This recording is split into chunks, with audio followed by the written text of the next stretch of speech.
जय श्री राधे। जागरण 8 सितंबर 2021। समस्या बढ़ाने वाला रवैया। गति 120 शब्द प्रति मिनट। कुल शब्द 433। प्रारंभ करें। कृषि कानूनों की समीक्षा के लिए बनाई गई समिति के सदस्य अनिल घनवट का इससे दुखी होना स्वाभाविक है कि सुप्रीम कोर्ट ने अभी तक इस समिति की रपट का संज्ञान नहीं लिया। उन्होंने सुप्रीम कोर्ट के प्रधान न्यायाधीश को चिट्ठी लिखकर न केवल इस रपट का संज्ञान लिए जाने की मांग की है, बल्कि यह भी अनुरोध किया है कि उसे सार्वजनिक किया जाए।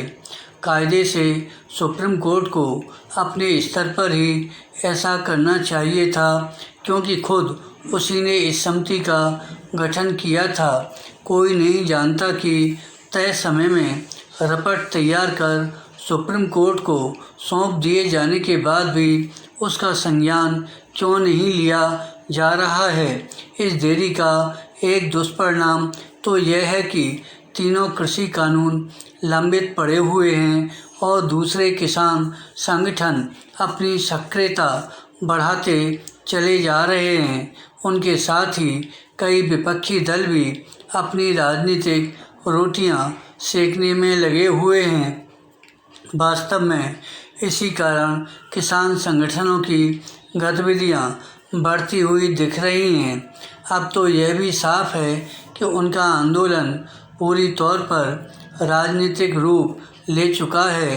वे पंजाब, उत्तर प्रदेश और उत्तराखंड के आगामी विधानसभा चुनावों में अपनी ताकत का प्रदर्शन करने के लिए तैयार दिख रहे हैं। इसी कारण वे न केवल नई जगहों पर धरना प्रदर्शन कर रहे हैं, बल्कि पुराने धरना स्थलों पर भीड़ बढ़ाकर अपनी ताकत का परिचय दे रहे हैं। इसमें हर्ज नहीं, लेकिन समस्या यह है कि उनके धरने लोगों को तंग करने का काम कर रहे हैं। दिल्ली सीमा पर बीते 9 महीने से 3 स्थानों पर रास्ते बाधित हैं। इसके चलते हर दिन लाखों लोगों को परेशानी उठानी पड़ रही है। इससे सुप्रीम कोर्ट भी परिचित है, लेकिन पता नहीं क्यों वह बाधित रास्ते खुलवाने में दिलचस्पी नहीं दिखा रहा है। बीते दिनों ही उसने रास्ते खोले जाने की एक याचिका को सुनने से इनकार कर दिया। आखिर इसे किसान संगठनों के धरने से त्रस्त हो रहे आम लोगों की उपेक्षा के अलावा और क्या कहा जा सकता है। समझना कठिन है कि जिस मुद्दे पर जमकर राजनीति हो रही है और लोगों को परेशान करने वाले काम किए जा रहे हैं, उसे सुप्रीम कोर्ट हाथ क्यों नहीं लगाना चाहता। सुप्रीम कोर्ट के निर्देश पर गठित समिति ने अपना काम मार्च में ही पूरा कर दिया था, लेकिन 5 माह बीत जाने के बाद भी वह न्यायाधीशों की प्राथमिकता सूची से बाहर है।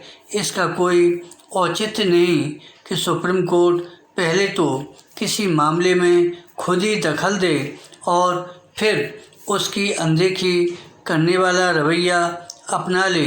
ऐसे रवैये से तो समस्या बढ़ेगी ही। धन्यवाद।